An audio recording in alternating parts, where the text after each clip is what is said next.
Hi friends, എല്ലാവർക്കും one clip S YouTube ചാനലിലേക്ക് സ്വാഗതം. അസിസ്റ്റൻറ്റ് സെയിൽസ്മാൻ PYQ ഡിസ്കഷൻ്റെ 15ാമത്തെ ദിവസത്തെ ക്ലാസ്സാണ് നമ്മുടെ ഇന്നത്തെ. ഇതുവരെയും നിങ്ങൾ തന്ന സ്നേഹത്തിനും സപ്പോർട്ടിനും ഒരുപാട് നന്ദി. ഇന്ന് നമ്മൾ ഡിസ്കസ് ചെയ്യാനായിട്ട് പോകുന്നത് LDC കോട്ടയം കോഴിക്കോട് ജില്ലയിൽ നടന്ന ചോദ്യപേപ്പറും അതിൻ്റെ അനുബന്ധ വസ്തുതകളുടെയും ലാസ്റ്റ് ക്ലാസ്സാണ്. മൊത്തമായി കാണുക, അതിനുശേഷം നിങ്ങളുടെ വിലയേറിയ അഭിപ്രായം താഴെ കമൻറ്റ് ബോക്സിൽ രേഖപ്പെടുത്തുക. ഈ ക്ലാസ് ഉപകാരപ്രദമാണ് എന്ന് തോന്നുകയാണെങ്കിൽ നിങ്ങളുടെ സുഹൃത്തുക്കളിലേക്കും ഒന്ന് ഷെയർ ചെയ്യുക. ഓരോ ചോദ്യവും അതിൻ്റെ അനുബന്ധ വസ്തുതകളും SCRT NCRT ഫാക്റ്റ് കൂടി ഇതിൻ്റെ അകത്ത് ഉൾപ്പെടുത്തുന്നുണ്ട്. അതുകൊണ്ട് തന്നെ ക്ലാസ്സിൻ്റെ ലെങ്ത് അല്പം കൂടുതലായിരിക്കും. പക്ഷേ നിങ്ങൾക്ക് വരുന്ന എല്ലാ എക്സാമുകൾക്കും യൂസ്ഫുൾ ആവുന്ന തരത്തിലാണ് ഈ ഒരു ക്ലാസ് അറേഞ്ച് ചെയ്തിരിക്കുന്നത്. അപ്പോൾ നമുക്ക് നേരെ ഇന്നത്തെ ക്ലാസ്സിലേക്ക് കിടക്കാം. ആദ്യത്തെ ചോദ്യം ഇതാണ്: ദേശീയ മനുഷ്യാവകാശ കമ്മീഷൻ്റെ ഇപ്പോഴത്തെ അധ്യക്ഷൻ ആരാണ്? ദേശീയ മനുഷ്യാവകാശ കമ്മീഷൻ്റെ ഇപ്പോഴത്തെ അധ്യക്ഷൻ. ഓപ്ഷൻ നോക്കാം: Shri justice HL Dattu, Shri justice Ranganath Mishra, Shri justice KG Balakrishnan, Shri justice Arun Kumar Mishra. നിലവിൽ PSC ഒരു ഉത്തരം ഡിലീറ്റ് ചെയ്യപ്പെടുകയാണ് ചെയ്തത്. അതുകൊണ്ട് തന്നെ നമുക്ക് ഇതിൻ്റെ ഏറ്റവും ലേറ്റസ്റ്റ് ആയിട്ടുള്ള അപ്ഡേഷനിലേക്ക് നമുക്ക് നോക്കാം.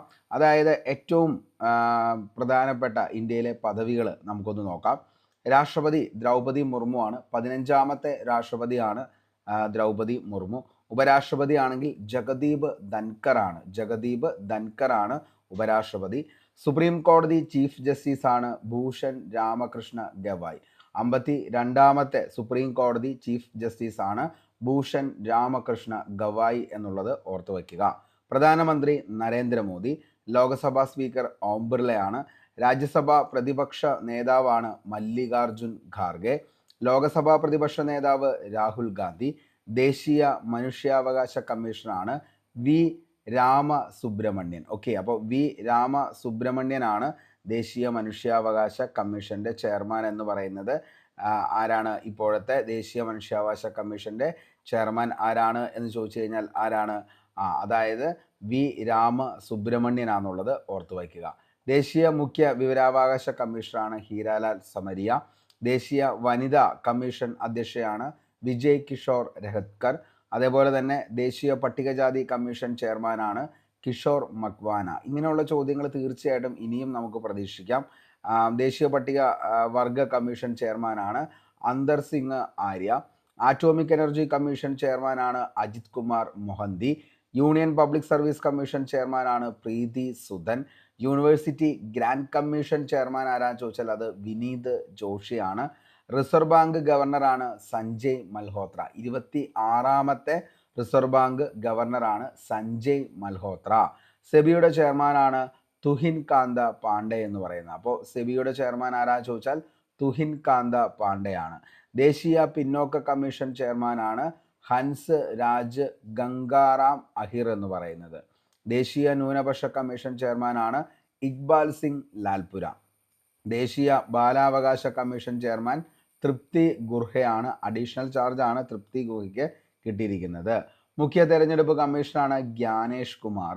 16ാം ധനകാര്യ കമ്മീഷൻ ചെയർമാനാണ് അരവിന്ദ് പനഗരിയാണ്. 16ാം ധനകാര്യ കമ്മീഷൻ്റെ ചെയർമാൻ ആരാന്ന് ചോദിച്ചാൽ അത് അരവിന്ദ് പനഗരിയാണ്. ഓക്കെ, ഇനി അർദ്ധസൈനിക വിഭാഗങ്ങളും അവയുടെ ഡയറക്ടർ ജനറൽമാരെ നമുക്കൊന്ന് നോക്കാം. അസം റൈഫിൾസ് വികാസ് ലാഖേരയാണ്. Vikas Lakhera Assam rifles. Border security force BSFൻ്റെ ആണ് Daljit Singh Chaudhary. Central industrial security force ആണ് CISFൻ്റെ രജ്വീന്ദർ സിംഗ് ഭട്ടിയാണ്. നാഷണൽ സെക്യൂരിറ്റി ഗാർഡ് NSGയുടെ ആണെങ്കിൽ ശ്രീനിവാസനാണ്. ശ്രീനിവാസനാണ് NSG. അതേപോലെ തന്നെ സശസ്ത്ര സീമാബൽ SSBയുടെ ആണെങ്കിൽ അമൃത് മോഹൻ പ്രസാദാണ്. സെൻട്രൽ റിസർവ് പോലീസ് ഫോഴ്സ് CRPFൻ്റെ ആണെങ്കിൽ ജ്ഞാനേന്ദ്ര പ്രതാപ് സിംഗ് ആണ് സെൻട്രൽ റിസർവ് പോലീസ് ഫോഴ്സിൻ്റെ. ഓക്കെ, അപ്പോൾ ഇത്രയും നിയമനങ്ങൾ ഉറപ്പായും നിങ്ങൾ പഠിച്ചു വെക്കണം. കാരണം അത്രയും ഇമ്പോർട്ടൻ്റ് ആണ്. പറഞ്ഞ കാര്യം ഞാൻ ഒന്നുകൂടി ഓടിച്ചു പറയാം. രാഷ്ട്രപതി ദ്രൗപദി മുർമു. 15ാമത്തെ രാഷ്ട്രപതിയാണ് ദ്രൗപദി മുർമു. ഉപരാഷ്ട്രപതി ജഗദീപ് ധൻകർ. സുപ്രീം കോടതി ചീഫ് ജസ്റ്റിസ് ആണ് ഭൂഷൺ രാമകൃഷ്ണ ഗവായ്, BR ഗവായ്. 52ാമത്തെ വ്യക്തിയാണ് സുപ്രീം കോടതി ചീഫ് ജസ്റ്റിസ് ഭൂഷൺ രാമകൃഷ്ണ ഗവായ്. പ്രധാനമന്ത്രി നരേന്ദ്രമോദി എല്ലാവർക്കും അറിയാം. ഇനി ലോക്സഭാ സ്പീക്കർ ഓം ബിർളയാണ്. രാജ്യസഭാ പ്രതിപക്ഷ നേതാവ് ചോദിച്ചാൽ മല്ലികാർജുൻ ഖാർഗെയും ലോകസഭാ പ്രതിപക്ഷ നേതാവ് രാഹുൽ ഗാന്ധി. ദേശീയ മനുഷ്യാവകാശ കമ്മീഷണറാണ് വി രാമസുബ്രഹ്മണ്യൻ. അപ്പോൾ ഓർത്തു വച്ചോ, ദേശീയ മനുഷ്യാവകാശ കമ്മീഷണർ ആരാ ചോദിച്ചാൽ വി രാമസുബ്രഹ്മണ്യനാണ്. വി രാമസുബ്രഹ്മണ്യനാണ് ഇതിൻ്റെ അകത്ത്. അതുകൊണ്ട് തന്നെയാണ് ഈ ഒരു ചോദ്യം നിലവിൽ ഡിലീറ്റ് ചെയ്യപ്പെട്ടത്. അപ്പോൾ വി രാമസുബ്രഹ്മണ്യനാണ് ഏതെന്ന് പറയുന്നത് നിലവിലെ നമ്മുടെ മനുഷ്യാവകാശ കമ്മീഷണർ എന്ന് പറയുന്നത്. ഓക്കെ, ഇനി ദേശീയ മുഖ്യവിവരാവകാശ കമ്മീഷണർ ആണെങ്കിൽ ഹീരാലാൽ സമരിയ. ദേശീയ വനിതാ കമ്മീഷൻ അധ്യക്ഷയാണ് വിജയ് കിഷോർ രത്കർ. ദേശീയ പട്ടികജാതി കമ്മീഷൻ ചെയർമാൻ കിഷോർ മഖാന.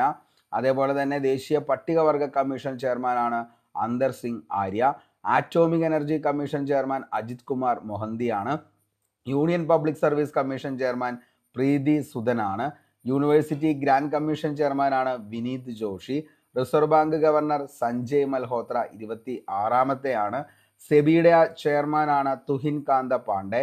ദേശീയ പിന്നോക്ക കമ്മീഷൻ ചെയർമാനാണ് ഹൻസ് രാജ് ഗംഗാറാം അഹിർ. ദേശീയ ന്യൂനപക്ഷ കമ്മീഷൻ ചെയർമാൻ ഇക്ബാൽ സിംഗ് ലാൽപുര. ദേശീയ ബാലാവകാശ കമ്മീഷൻ ചെയർമാനാണ് തൃപ്തി ഗുർഹ. ഇനി മുഖ്യ തെരഞ്ഞെടുപ്പ് കമ്മീഷണർ ജ്ഞാനേഷ് കുമാർ. 16ാം ധനകാര്യ കമ്മീഷൻ ചെയർമാനാണ് അരവിന്ദ് പനഗരിയ. അർദ്ധസൈനിക വിഭാഗങ്ങൾ ഡയറക്ടർ ജനറൽമാരാണ് അസം റൈഫിൾസ് വികാസ് ലഖേര. അതേപോലെ തന്നെ ബോർഡർ സെക്യൂരിറ്റി ഫോഴ്സ് BSFന്റെ ആണെങ്കിൽ ദൽജിത് സിംഗ് ചൗധരിയാണ്. Central industrial security force CISF Rajwinder Singh ഭട്ടിയാണ്. നാഷണൽ സെക്യൂരിറ്റി ഗാർഡ് NSGയുടെ ആണെങ്കിൽ B ശ്രീനിവാസനാണ്. സശസ്ത്ര സീമാബെല്ലിന്റെ ആണെങ്കിൽ അമൃത മോഹൻ പ്രസാദ് ആണ്. Central reserve police force CRPF ആണെങ്കിൽ ജ്ഞാനേന്ദ്ര പ്രതാപ് സിംഗ്. മക്കളെ, ഉറപ്പായിട്ടും നിങ്ങൾ വരുന്ന ഏതൊരു എക്സാം ആണെങ്കിലും കറണ്ട് അഫയേഴ്സ് വിഭാഗത്തിൽ ഉറപ്പായിട്ടും ഇതിൽ നിന്നും 1-2 ചോദ്യങ്ങൾ നിങ്ങൾക്ക് പ്രതീക്ഷിക്കാം. അതുകൊണ്ട് തന്നെ ഇത് മൊത്തമായി അങ്ങ് പഠിച്ചു വച്ചേക്കുക. ഉറപ്പായിട്ടും നിങ്ങൾക്ക് ഉപകാരപ്പെടുന്നതായിരിക്കും. നമുക്ക് അടുത്ത ചോദ്യത്തിലേക്ക് പോകാം. പട്ടികജാതി പട്ടികവർഗത്തിൽപ്പെടുന്ന ഒരു വ്യക്തിയുടെ ഉടമസ്ഥതയിലുള്ള വസ്തുവിൽ നിന്ന് പ്രസ്തുത വ്യക്തിയുടെ പൂർണ്ണ സമ്മതമില്ലാതെ പുറത്താക്കിയാൽ ലഭിക്കാവുന്ന ശിക്ഷ ഏതാണ് താഴെ പറയുന്നവയിൽ? ഓപ്ഷൻ നോക്കാം. 6 മാസം മുതൽ 7 വർഷം വരെ തടവ് ശിക്ഷ, 6 മാസം മുതൽ 5 വർഷം വരെ തടവ് ശിക്ഷ, 1 വർഷം മുതൽ 7 വർഷം വരെ തടവ് ശിക്ഷ, അതേപോലെ 1 വർഷം മുതൽ 5 വർഷം വരെ തടവ് ശിക്ഷ. ഏതാണ് ഇതിൻ്റെ അകത്ത് ശരിയായിട്ടുള്ളതെന്ന് ചോദിച്ചാൽ 6 മാസം മുതൽ 5 വർഷം വരെയാണ്. അതായത് പട്ടികജാതി പട്ടികവർഗത്തിൽപ്പെടുന്ന ഒരു വ്യക്തിയുടെ ഉടമസ്ഥതയിലുള്ള വസ്തുവിൽ നിന്ന് പ്രസ്തുത വ്യക്തിയുടെ പൂർണ്ണ സമ്മതമില്ലാതെ അയാളെ അവിടെ നിന്നും പുറത്താക്കി കഴിഞ്ഞാൽ 6 മാസം മുതൽ 5 വർഷം വരെയുള്ള തടവ് ശിക്ഷയ്ക്ക് നമ്മളെ വിധിക്കാവുന്നതാണ്. ഓക്കെ, അപ്പോൾ ഓപ്ഷൻ ബി ആണ് നമ്മുടെ ആൻസർ ആയിട്ട് വരുന്നത്. ഓപ്ഷൻ ബി ആണ്. ഓക്കെ, ഇനി പട്ടികജാതി പട്ടികവർഗ വിഭാഗങ്ങൾക്കെതിരെ നടക്കുന്ന അതിക്രമങ്ങൾ, ചൂഷണങ്ങൾ എന്നിവ തടയുന്നതിനുള്ള ശിക്ഷാ നടപടികൾ അടങ്ങിയിരിക്കുന്ന നിയമമാണ് 1989 പട്ടികജാതി പട്ടികഗോത്ര വർഗങ്ങൾ നിയമം എന്ന് പറയുന്നത്. ഓക്കെ, അപ്പോൾ പട്ടികജാതി പട്ടികവർഗ വിഭാഗങ്ങൾക്കെതിരെ നടക്കുന്ന അതിക്രമങ്ങൾ, ചൂഷണങ്ങൾ തടയുന്നതിനുള്ള ശിക്ഷാ നടപടികൾ അടങ്ങിയിരിക്കുന്ന നിയമമാണ് 1989 പട്ടികജാതികളും പട്ടികഗോത്ര വർഗങ്ങളും നിയമം എന്ന് പറയുന്നത്. The scheduled caste and scheduled tribes prevention of atrocities act 1989 ആണ് ഇതിൻ്റെ അകത്ത് പറയുന്നത്. വെരി ഇമ്പോർട്ടൻ്റ് ആണ്, ഓർത്തു വെച്ചോ. അപ്പോൾ പട്ടികജാതി പട്ടികവർഗ വിഭാഗങ്ങൾക്കെതിരെയുള്ള അതിക്രമങ്ങൾ തടയുന്നതിന് വേണ്ടി കൊണ്ടുവന്ന നിയമമാണ് 1989 പട്ടികജാതി പട്ടികവർഗ നിയമം എന്ന് പറയുന്നത്. ഓക്കെ, ഈ നിയമപ്രകാരമുള്ള കേസുകൾ അന്വേഷിക്കേണ്ടത് ഡെപ്യൂട്ടി സൂപ്രണ്ട് റാങ്ക് മുതലുള്ള പോലീസ് ഉദ്യോഗസ്ഥനാണ്. ഓക്കെ, അപ്പോൾ നിലവിൽ കേസ് അന്വേഷിക്കേണ്ടത് ആരുടെ ചുമതലയാണെന്ന് ചോദിച്ചാൽ ഡെപ്യൂട്ടി സൂപ്രണ്ട്, അതായത് DYSP റാങ്ക് മുതലുള്ള പോലീസ് ഉദ്യോഗസ്ഥനാണ് ഈ നിയമപ്രകാരമുള്ള കേസുകൾ അന്വേഷിക്കേണ്ടത്. SC/ST അതിക്രമങ്ങൾ തടയൽ നിയമപ്രകാരം 6 മാസത്തിൽ കുറയാതെയും 5 വർഷം വരെ ആകുന്നതുമായിട്ടുള്ള തടവും പിഴയും ലഭിക്കാവുന്ന കുറ്റകൃത്യങ്ങൾ ഏതൊക്കെയാണ് എന്ന് ചോദിച്ചു കഴിഞ്ഞാൽ, അപ്പോൾ അങ്ങനെ ഇപ്പോൾ നിലവിൽ ഈ പറയുന്ന നമ്മൾ ഓപ്ഷനിൽ പറഞ്ഞ ഉത്തരത്തിൻ്റെ പ്രകാരം, അതായത് 6 മാസത്തിൽ കുറയാതെയും 5 വർഷം വരെ ആകുന്നതുമായിട്ടുള്ള തടവും പിഴയും ലഭിക്കാവുന്ന കുറ്റകൃത്യങ്ങൾ ഏതൊക്കെയാണെന്ന് ചോദിച്ചു കഴിഞ്ഞാൽ SC/STക്കാർക്ക് അതിരായിട്ടുള്ള അതിക്രമങ്ങളാണ് ഈ പറയുന്നത്. ഒന്ന്, ഭിക്ഷാടനം അല്ലെങ്കിൽ അടിമപ്പണി നിർബന്ധിച്ച് ചെയ്യിപ്പിക്കുക. ഓക്കെ, അപ്പോൾ ഭിക്ഷാടനം അല്ലെങ്കിൽ അടിമപ്പണി നിർബന്ധിച്ച് ചെയ്യിപ്പിക്കുക. പൊതു ഇടങ്ങളിൽ വച്ച് ജാതിപ്പേർ വിളിച്ച് അധിക്ഷേപിക്കുകയോ അപമാനിപ്പിക്കുകയോ അതേപോലെ തന്നെ ഭീഷണിപ്പെടുത്തുകയോ ചെയ്യുക. അപ്പോൾ പൊതു ഇടങ്ങളിൽ വച്ച് ഇപ്പം നമ്മൾ ജാതിപ്പേര് ചില ജാതിപ്പേര് വച്ച് നമ്മൾ വിളിച്ച് ചില ആളുകളൊക്കെ അധിക്ഷേപിക്കുകയോ അല്ലെങ്കിൽ അപമാനിക്കുകയോ ഒക്കെ ചെയ്യുകയോ അല്ലെങ്കിൽ ഭീഷണിപ്പെടുത്തുകയോ ഒക്കെ ചെയ്യുകയാണെങ്കിൽ അത് എന്താണ് ഈ പറയുന്ന 6 മാസത്തിൽ കുറയാതെയും അല്ലെങ്കിൽ 5 വർഷം വരെ ആകാവുന്നതുമായിട്ടുള്ള തടവും പിഴയും ലഭിക്കാവുന്ന കുറ്റകൃത്യങ്ങളിൽ ഒന്നാണ്. അതേപോലെ തന്നെ പഞ്ചായത്തിലെയോ മുനിസിപ്പാലിറ്റിയിലെയോ ഒരംഗത്തെയോ ചെയർമാനെയോ ചെയർപേഴ്സണെയോ പട്ടികജാതി പട്ടികവർഗ വിഭാഗത്തിലെ ഒരംഗമെന്ന കാരണത്താൽ തൻ്റെ കർത്തവ്യം ചെയ്യുന്നതിൽ നിന്നും തടയുക. അതും എന്താണ് ഈ പറയുന്ന നിലവിലത്തെ നമുക്ക് കിട്ടാവുന്ന ഒരു ശിക്ഷയാണ് പറയുന്നത്. ഓക്കെ, അതായത് 6 മാസം അല്ലെങ്കിൽ 5 വർഷം വരെയുള്ള തടവോ പിഴയോ കിട്ടുന്ന ശിക്ഷയാണ് പഞ്ചായത്തിലെയോ മുനിസിപ്പാലിറ്റിയെയോ ഒരംഗത്തെയോ അതേപോലെ തന്നെ ചെയർപേഴ്സണെയോ പട്ടികജാതി പട്ടിക വിഭാഗത്തിൽ ഒരംഗമെന്ന കാരണത്താൽ തൻ്റെ കർത്തവ്യം ചെയ്യുന്നതിൽ നിന്നും തടഞ്ഞു കഴിഞ്ഞാൽ ഈ ഒരു ശിക്ഷ ലഭിക്കുന്നതാണ്. വോട്ട് ചെയ്യാതിരിക്കുന്നതിനോ ഒരു പ്രത്യേക സ്ഥാനാർത്ഥിക്ക് വോട്ട് ചെയ്യുന്നതിന് നിയമപരമല്ലാതെ വോട്ട് ചെയ്യുന്നതിനോ പ്രേരിപ്പിക്കുക. പട്ടികജാതി പട്ടികവർഗ വിഭാഗത്തിൽപ്പെട്ട സ്ത്രീകളെ ദേവത ആരാധനാ വസ്തു അല്ലെങ്കിൽ ദേവദാസി തുടങ്ങിയ നിലകളിൽ പ്രോത്സാഹിപ്പിക്കുന്നത്. പട്ടികജാതി പട്ടികവർഗ വിഭാഗത്തിലെ ഒരംഗത്തിൻ്റെ ഭൂമി അയാളുടെ കൈവശത്തിൽ നിന്നും അന്യായമായി നീക്കം ചെയ്യുന്നത്. അയാളുടെ ഭൂമിയിലുള്ള അവകാശം അനുഭവിക്കുന്നതിൽ കൈകടത്തുകയോ ചെയ്യുന്നത്. അടുത്തത് ഭക്ഷ്യയോഗ്യമല്ലാത്ത പദാർത്ഥം കഴിപ്പിക്കുക അല്ലെങ്കിൽ കഴിക്കാനോ കുടിക്കാനോ വേണ്ടി ഇവരെ നിർബന്ധിക്കുക. അടുത്തത് പട്ടികജാതി പട്ടികവർഗ വിഭാഗക്കാർ ഉപയോഗിക്കുന്ന ചില സ്രോതസ്സുകളെ ദുഷിപ്പിക്കുകയോ മലിനമാക്കുകയോ ചെയ്യുക. അപ്പോൾ ഈ പറയുന്ന കിണറോ അല്ലെങ്കിൽ എന്താണ് ഈ പറയുന്ന അവർ ഉപയോഗിക്കുന്നതായിട്ടുള്ള ഏതെങ്കിലും എന്താണ് സ്രോതസ്സുകൾ അതൊക്കെ എന്ത് ചെയ്യുക, നിലവിൽ മലിനമാക്കുകയോ അല്ലെങ്കിൽ ദുഷിപ്പിക്കുകയോ ചെയ്യുക. ഒരു സ്ത്രീയെ അവർ പട്ടികജാതിയിലോ പട്ടികവർഗത്തിലോ പെട്ട സ്ത്രീയാണെന്ന് അറിഞ്ഞുകൊണ്ട് അവരുടെ സമ്മതമില്ലാതെ ലൈംഗിക ചുവയോടെ മനഃപൂർവ്വം സ്പർശിക്കുക, ലൈംഗിക സ്വഭാവമുള്ള വാക്കുകളോ പ്രവൃത്തികളോ ആംഗ്യങ്ങളോ കാണിക്കുക. ഇതും എന്താണ് നിലവിൽ 6 മാസം വരെയുള്ള തടവോ അല്ലെങ്കിൽ 5 വർഷം വരെയുള്ള തടവോ അതിൽ കൂടെ തന്നെ പിഴയോ കിട്ടാവുന്ന കുറ്റകൃത്യമാണ് എന്നാണ് പറയുന്നത്. അതേപോലെ തന്നെ പട്ടികജാതിയിലോ പട്ടികവർഗത്തിലെ ഏതെങ്കിലും വ്യക്തിയുടെ കുടുംബത്തിൻ്റെയോ ഗ്രൂപ്പിൻ്റെയോ മേൽ സാമൂഹികമോ സാമ്പത്തികമോ ആയ ബഹിഷ്കരണം ചുമത്തുക. വീടോ ഗ്രാമമോ മറ്റ് താമസ സ്ഥലമോ വിട്ടുപോകാൻ നിർബന്ധിക്കുകയോ പ്രചരിപ്പിക്കുകയോ ചെയ്യുക. വ്യാജമായ തെളിവ് നൽകുകയോ അതേപോലെ തന്നെ നിർമ്മിക്കുകയോ ചെയ്യുന്നത് വഴി പട്ടികജാതി പട്ടികവർഗ വിഭാഗത്തിലെ നിരപരാധിയായ അംഗത്തിന് വധശിക്ഷ ലഭിക്കുകയാണെങ്കിൽ വ്യാജമായ തെളിവ് നൽകുകയോ നിർമ്മിക്കുകയോ ചെയ്ത വ്യക്തിക്ക് വധശിക്ഷ വരെയും ലഭിക്കാവുന്നതാണ്. ഓക്കെ, അപ്പോൾ ഇത്രയാണ് ഇതിൻ്റെ അകത്ത് SC/ST അതിക്രമങ്ങൾ തടയൽ നിയമപ്രകാരം 6 മാസത്തിൽ കുറയാതെയും അതേപോലെ തന്നെ 5 വർഷം വരെ ആകുന്നതുമായിട്ടുള്ള തടവും പിഴയും ലഭിക്കാവുന്ന കുറ്റകൃത്യങ്ങളാണ് നമ്മളിപ്പോൾ പറഞ്ഞത്. അപ്പോൾ ഇത്രയും കുറ്റകൃത്യങ്ങൾ ചെയ്തു കഴിഞ്ഞാൽ ഉറപ്പായിട്ടും എന്ത് കിട്ടും, ഈ പറയുന്ന ശിക്ഷാ നടപടികൾ എന്താണ് നിലവിൽ സ്വീകരിക്കാവുന്നതാണ്. ഓക്കെ, ഇനി നമുക്ക് അടുത്ത ചോദ്യത്തിലേക്ക് പോവാം. ദേശീയ ന്യൂനപക്ഷ കമ്മീഷനിൽ ന്യൂനപക്ഷ വിഭാഗത്തിൽപ്പെടുന്ന അംഗങ്ങൾ എത്രയാണ്? നല്ലൊരു ചോദ്യമാണ്. ദേശീയ ന്യൂനപക്ഷ കമ്മീഷനിൽ ന്യൂനപക്ഷ വിഭാഗത്തിൽപ്പെടുന്ന അംഗങ്ങൾ എത്രയാണ് എന്നുള്ളതാണ്. ഓപ്ഷൻ നോക്കിയേ, 3, 5, 6, 2. ഉത്തരം എത്രയാണ്? 5 ആണ്. 1978 ന്യൂനപക്ഷ കമ്മീഷൻ ഒരു നോൺ സ്റ്റാറ്റ്യൂട്ടറി ബോഡി ആയിട്ടാണ് രൂപീകൃതമായത്. അപ്പോൾ ന്യൂനപക്ഷ കമ്മീഷൻ രൂപീകൃതമായ വർഷം എന്നാണെന്ന് ചോദിച്ചാൽ 1978 ന്യൂനപക്ഷ കമ്മീഷൻ ഒരു നോൺ സ്റ്റാറ്റ്യൂട്ടറി ബോഡി ആയിട്ട് രൂപീകൃതമായത്. ആദ്യത്തെ നോൺ സ്റ്റാറ്റ്യൂട്ടറി ന്യൂനപക്ഷ കമ്മീഷൻ്റെ ചെയർമാൻ ആരായിരുന്നു എന്ന് ചോദിച്ചാൽ MR മസാനിയാണ്. അപ്പോൾ MR മസാനിയാണ് ആരെന്ന് പറയുന്നത് ആദ്യത്തെ നോൺ സ്റ്റാറ്റ്യൂട്ടറി ന്യൂനപക്ഷ കമ്മീഷൻ്റെ ചെയർമാൻ ആയിരുന്നു MR മസാനി. അത് ഏത് കാലഘട്ടമായിരുന്നു എന്ന് ചോദിച്ചാൽ 1978 to 1981 MR മസാനി ആദ്യത്തെ നോൺ സ്റ്റാറ്റ്യൂട്ടറി ന്യൂനപക്ഷ കമ്മീഷൻ്റെ ചെയർമാൻ ആയത്. 1992 national commission for minorities act അനുസരിച്ചാണ് ദേശീയ ന്യൂനപക്ഷ കമ്മീഷൻ എന്ന സ്റ്റാറ്റ്യൂട്ടറി കമ്മീഷൻ രൂപീകൃതമായത്. അപ്പോൾ 1992 national commission for minorities act അനുസരിച്ചാണ് ദേശീയ ന്യൂനപക്ഷ കമ്മീഷൻ എന്ന സ്റ്റാറ്റ്യൂട്ടറി കമ്മീഷൻ രൂപീകൃതമായത്. പ്രധാന ലക്ഷ്യം ന്യൂനപക്ഷങ്ങളുടെ താൽപ്പര്യങ്ങൾ സംരക്ഷിക്കുക. ദേശീയ ന്യൂനപക്ഷ കമ്മീഷൻ ഒരു സ്റ്റാറ്റ്യൂട്ടറി ബോഡിയായി നിലവിൽ വന്നത് 1993 മെയ് 17-നാണ്. ദേശീയ ന്യൂനപക്ഷ കമ്മീഷൻ ഒരു സ്റ്റാറ്റ്യൂട്ടറി ബോഡിയായിട്ട് നിലവിൽ വന്ന വർഷം എന്നാണെന്ന് ചോദിച്ചാൽ 1993 മെയ് 17-നാണെന്നുള്ളത് ഓർത്തു വയ്ക്കുക.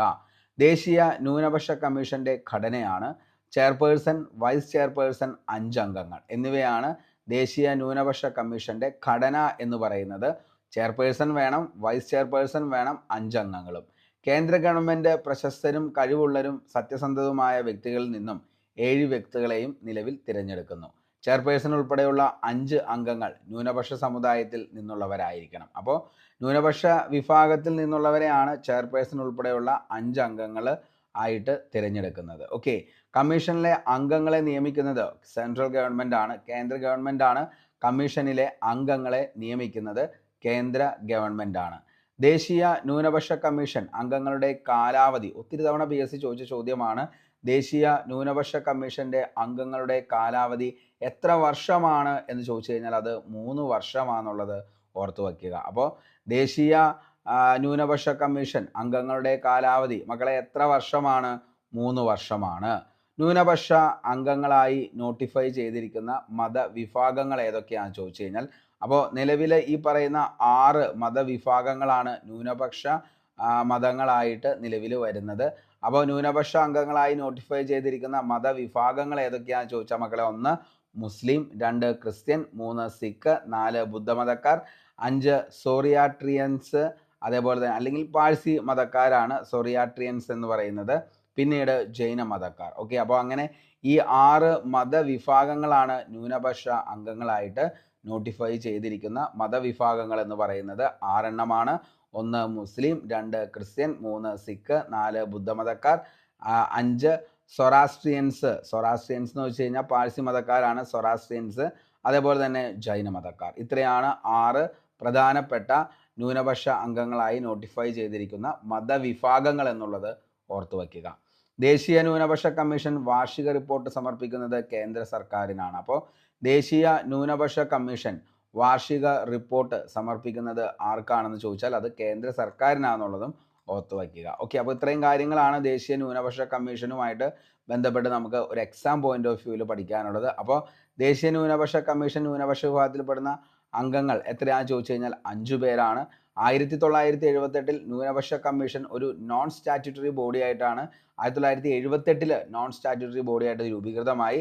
ആദ്യത്തെ നോൺ സ്റ്റാറ്റ്യൂട്ടറി ന്യൂനപക്ഷ കമ്മീഷന്റെ ചെയർമാൻ ചോദിച്ചാൽ MR മസാനിയാണ്. അദ്ദേഹത്തിന്റെ കാലഘട്ടം 1978 മുതൽ 1981 വരെയാണെന്നുള്ളത് ഓർത്തു വയ്ക്കുക.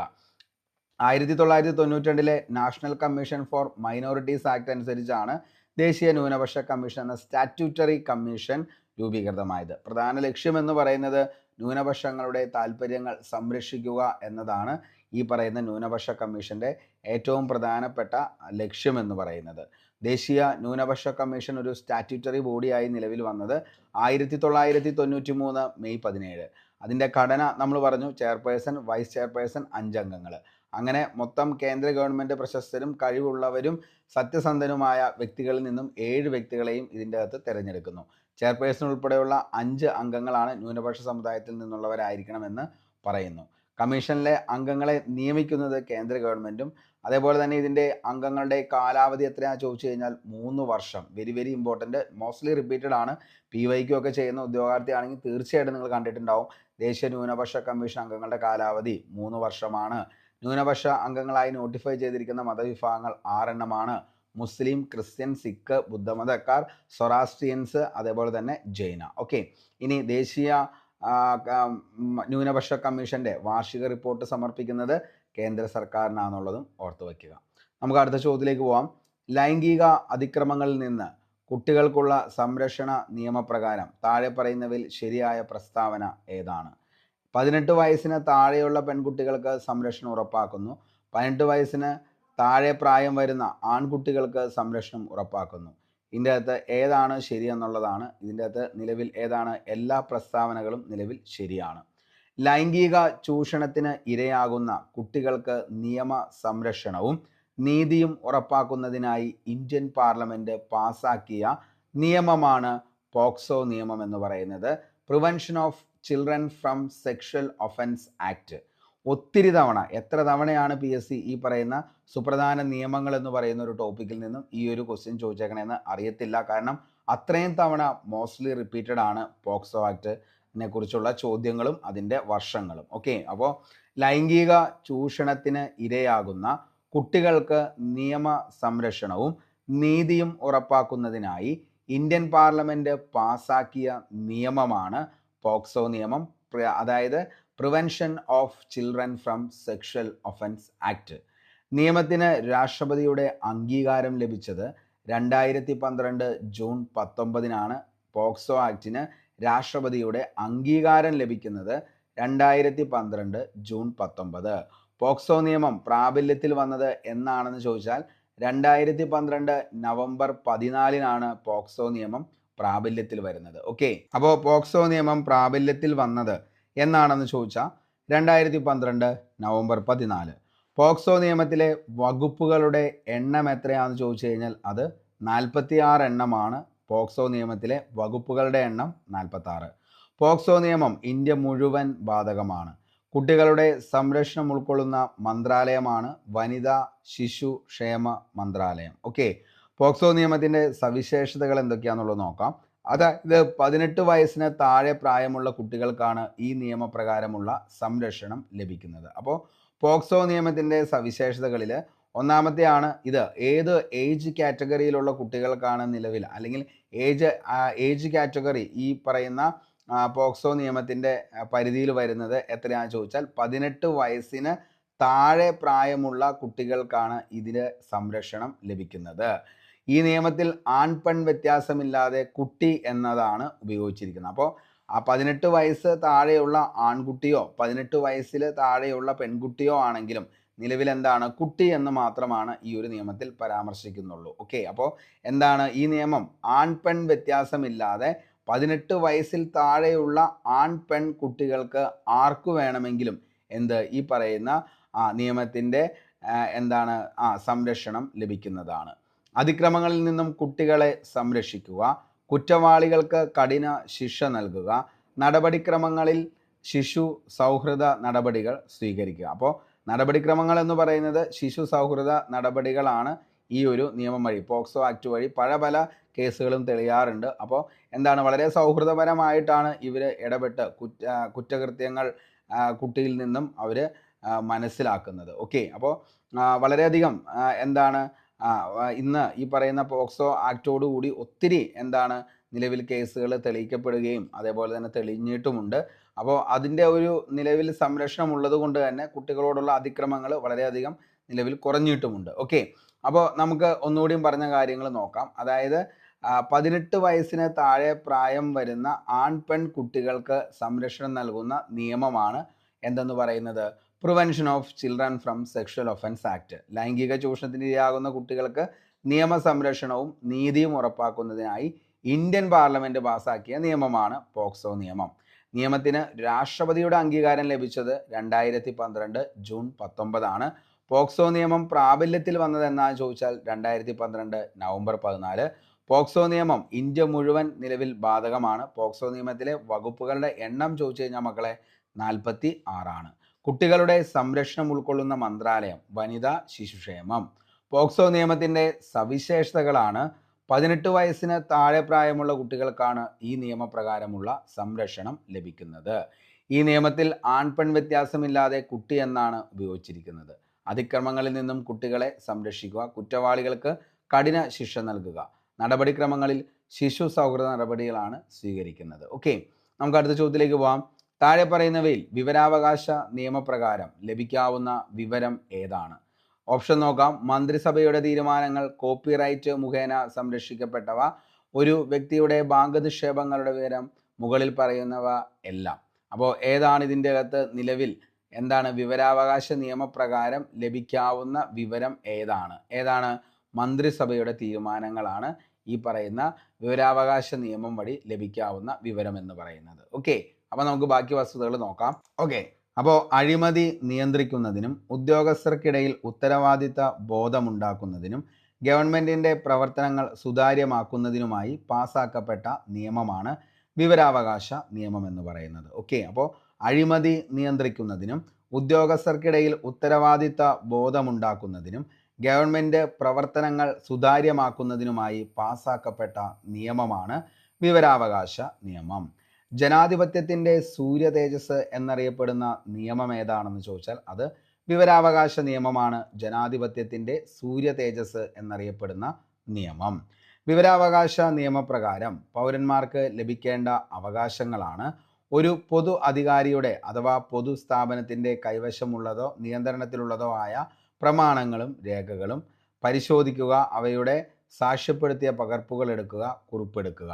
വിവരാവകാശ നിയമപ്രകാരം ലഭ്യമാകുന്ന വിവരങ്ങൾ എന്തൊക്കെയാണെന്ന് ചോദിച്ചാൽ ഗവൺമെൻറ് ഓഫീസുമായി ബന്ധപ്പെട്ട ഫയലുകൾ, രേഖകൾ, സർക്കുലർ, ഉപദേശങ്ങൾ, കരാറുകൾ, ലോഗ് ബുക്ക്, അതേപോലെ തന്നെ സാമ്പിളുകൾ, ഇലക്ട്രോണിക് രൂപത്തിൽ കൈവശം വെച്ചിരിക്കുന്ന വിവരങ്ങൾ, സ്ഥിതി വിവര കണക്കുകൾ, ഇമെയിൽ, പൊതു അധികാരികൾക്ക് ലഭ്യമാകുന്ന സ്വകാര്യ സ്ഥാപനത്തെ സംബന്ധിച്ച വിവരങ്ങൾ, പ്രമാണങ്ങൾ, മെമ്മോകൾ, റിപ്പോർട്ടുകൾ, പത്രക്കുറിപ്പുകൾ, മാതൃകകൾ എന്നിവയാണ് നിലവിൽ വിവരാവകാശ നിയമവുമായി ബന്ധപ്പെട്ട് ലഭ്യമാകുന്ന വിവരങ്ങൾ. ഓക്കെ, അപ്പോൾ ഇമ്പോർട്ടൻ്റ് ആണ്. ചിലപ്പോൾ താഴെ പറയുന്നവയിൽ വിവരാവകാശ നിയമവുമായി ബന്ധപ്പെട്ട വിവരങ്ങളിൽ ഉൾപ്പെടാത്തത് ഏതാണ്, ഉൾപ്പെട്ടത് ഏതാണ് എന്നൊക്കെ വേണമെങ്കിൽ PSCക്ക് ചോദിക്കാം. അപ്പോൾ ഗവൺമെൻറ്റിൻ്റെ ഓഫീസുമായി ബന്ധപ്പെട്ട ഫയല്, രേഖകൾ, സർക്കുലർ, ഉപദേശങ്ങൾ, കരാറുകൾ, ലോഗ് ബുക്ക്, അതേപോലെ തന്നെ സാമ്പിളുകൾ, അതേപോലെ ഇലക്ട്രോണിക് രൂപത്തിൽ കൈവശം വെച്ചിരിക്കുന്ന വിവരം,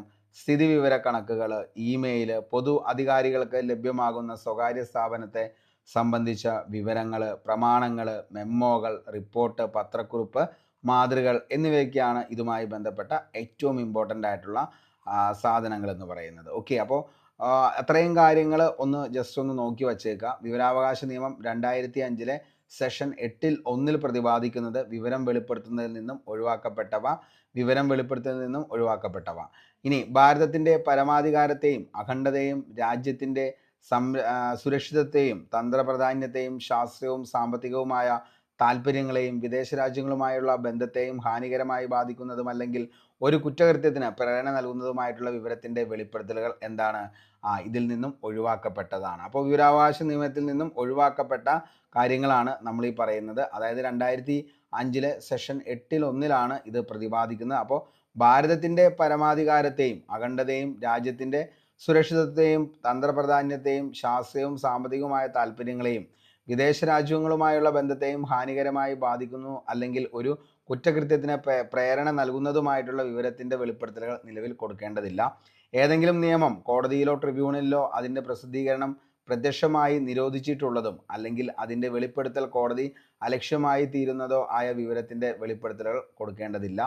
പാർലമെൻറ്റിൻ്റെയും സംസ്ഥാന നിയമസഭയുടെ വിശേഷ അവകാശത്തിൻ്റെ ഒരു ലംഘനമായി തീർക്കാവുന്ന വിവരത്തിൻ്റെ വെളിപ്പെടുത്തലുകൾ, അതേപോലെ തന്നെ തക്കതായ അധികാര സ്ഥാനത്ത് പൊതുജനത്തിൻ്റെ ഭൂരിപക്ഷ താല്പര്യാർത്ഥം വിവരത്തിൻ്റെ വെളിപ്പെടുത്തലുകൾ ആവശ്യപ്പെടുന്നു എന്ന് ബോധ്യപ്പെടുത്തുന്നുവല്ലാതെ മൂന്നാം കക്ഷിയുടെ മത്സര അവസ്ഥയ്ക്ക് ദോഷം എന്നുള്ള വാണിജ്യ രഹസ്യത്തിൻ്റെയും വ്യാപാര രഹസ്യത്തിൻ്റെയും ഭൗതിക സ്വത്തിൻ്റെയും ഉൾപ്പെടെയുള്ള വിവരത്തിൻ്റെ വെളിപ്പെടുത്തലുകൾ. തക്കതായ അധികാര സ്ഥാപനത്തിന് പൊതുജനത്തിൻ്റെ ഭൂരിപക്ഷ താല്പര്യം അത്തരം വിവരത്തിൻ്റെ വെളിപ്പെടുത്തൽ ആവശ്യപ്പെടുന്നുവെന്ന് ബോധ്യപ്പെടുത്തുമ്പോഴല്ലാതെ വിശ്വാസാധിഷ്ഠിത ബന്ധത്തിന്മേൽ ഒരു വ്യക്തിക്ക് ലഭ്യമായ വിവരം.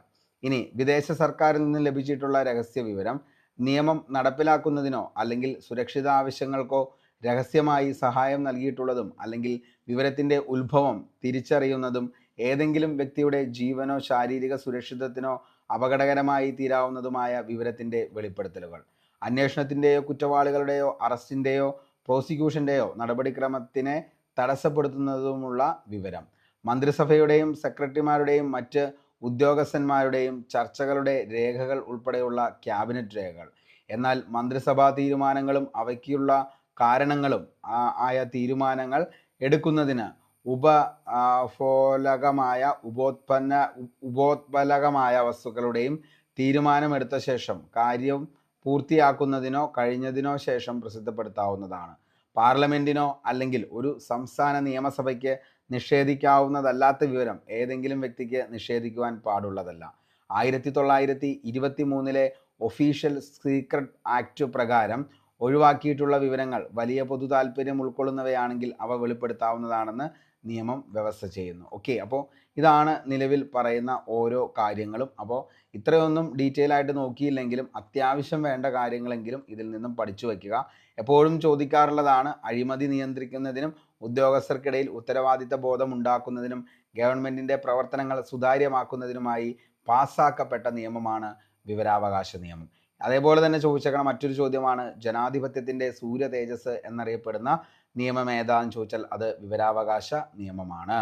അതേപോലെ തന്നെ വിവരാവകാശ നിയമപ്രകാരം പൗരന്മാർ ലഭിക്കേണ്ട അവകാശങ്ങൾ ഓരോന്നും നമ്മൾ പറഞ്ഞു, അത് എന്ത് ചെയ്യുക, ഒന്ന് ഓർത്ത് വയ്ക്കുക. ഓക്കെ, അതേപോലെ തന്നെ വിവരാവകാശ നിയമം 2005 സെഷൻ 8(1) പ്രതിപാദിക്കുന്ന വിവരം വെളിപ്പെടുത്തതിൽ നിന്നും ഒഴിവാക്കപ്പെട്ടവയാണ് നമ്മൾ ഈ പറഞ്ഞ ഇത്രയും കാര്യങ്ങൾ. അതുകൂടി ജസ്റ്റ് ഒന്ന് നോക്കാനായിട്ട് ശ്രമിക്കുക. അപ്പോൾ ഇത്രയും കാര്യങ്ങളൊക്കെ ആയിട്ടുള്ള നിലവിൽ നമുക്ക് പഠിക്കാനുള്ളൂ. ഇതിൻ്റെയൊക്കെ ഡീറ്റെയിൽ ആയിട്ടുള്ള ക്ലാസ്സുകൾ നമ്മൾ ഉടൻ തന്നെ അപ്ലോഡ് ചെയ്യുന്നതാണ്. അതായത് സുപ്രധാന നിയമങ്ങൾ എന്ന് പറയുന്ന ഒരു ടോപ്പിക്കിൽ വരുന്നതാണ് ഈ പറയുന്ന മനുഷ്യാവകാശ നിയമങ്ങൾ, അതേപോലെ തന്നെ വിവരാവകാശ നിയമങ്ങൾ, അതേപോലെ തന്നെ പട്ടികജാതി പട്ടികവർഗ നിയമങ്ങൾ, അതേപോലെ തന്നെ ന്യൂനപക്ഷ നിയമങ്ങൾ, അങ്ങനെ ഓരോ നിയമങ്ങളെക്കുറിച്ചുള്ള ക്ലാസ്സുകൾ അടുത്ത ദിവസം തന്നെ നമ്മൾ ചെയ്യുന്നതായിരിക്കും. അപ്പോൾ ഈ ക്ലാസ് ഇഷ്ടപ്പെട്ടെങ്കിൽ ഉറപ്പായിട്ടും ലൈക്ക് ചെയ്യുക. ഇതിൻ്റെ PDF നോട്ട് നമ്മുടെ ടെലഗ്രാം ചാനലിൽ അപ്ലോഡ് ചെയ്യുന്നതായിരിക്കും. അപ്പോൾ ക്ലാസ് കണ്ടു കഴിഞ്ഞാലുടൻ ഇതിൻ്റെ PDF നോട്ട് വായിക്കുക. വൈകിട്ട് 9 മണിക്ക് ഈ ക്ലാസ്സുമായി ബന്ധപ്പെട്ട ക്വസ്റ്റ്യൻ ബോൾ ഉണ്ടാകും. അതിൽ കൂടി ഒന്ന് അറ്റൻഡ് ചെയ്യാനായിട്ട് ശ്രമിക്കുക. നിങ്ങൾ പഠിച്ച കാര്യങ്ങൾ നിങ്ങൾക്ക് തന്നെ ബോധ്യപ്പെടുത്തുന്നതിന് വേണ്ടിയിട്ടാണ് ക്വസ്റ്റ്യൻ ബോൾ. നിങ്ങൾ എത്ര പഠിച്ചു, അല്ലെങ്കിൽ ഞാൻ ഈ പഠിച്ച കാര്യങ്ങളിൽ നിന്ന് ഏതൊക്കെ ചോദ്യങ്ങൾ വന്നാൽ എനിക്കത് ആൻസർ ചെയ്യാനായിട്ട് പറ്റും എന്നുള്ളത് നിങ്ങളെ തന്നെ ബോധ്യപ്പെടുത്തുന്നതിന് വേണ്ടിയിട്ടാണ് ക്വസ്റ്റ്യൻ ബോൾ. അപ്പോൾ അതിൽ കൂടി നിങ്ങൾ എന്ത് ചെയ്യുക, അറ്റൻഡ് ചെയ്യാനായിട്ട് ശ്രമിക്കുക. കാരണം നിങ്ങളുടെ പഠനം എത്രത്തോളം മെച്ചപ്പെട്ടു എന്നുള്ളത് തിരിച്ചറിയുന്നതിന് വേണ്ടിയിട്ടാണ് ഈ ക്വസ്റ്റ്യൻ ബോർഡ് നമ്മൾ സെറ്റ് ചെയ്യുന്നത്. അപ്പോൾ ഇത്രയും നാളായിട്ടും നമ്മുടെ ടെലഗ്രാം ചാനലിൽ ജോയിൻ ചെയ്യാത്തവർ ആരെങ്കിലും ഉണ്ടെങ്കിൽ എത്രയും പെട്ടെന്ന് ജോയിൻ ചെയ്തോ. അതിൻ്റെ ലിങ്ക് താഴെ ഡിസ്ക്രിപ്ഷൻ ബോക്സിൽ അവൈലബിൾ ആണ്. അപ്പോൾ ഇന്നത്തെ ക്ലാസ് ഇതിവിടെ വെച്ച് വൈൻഡപ്പ് ചെയ്യാണ്. Signing off, Arun Kombanadan. Thank you.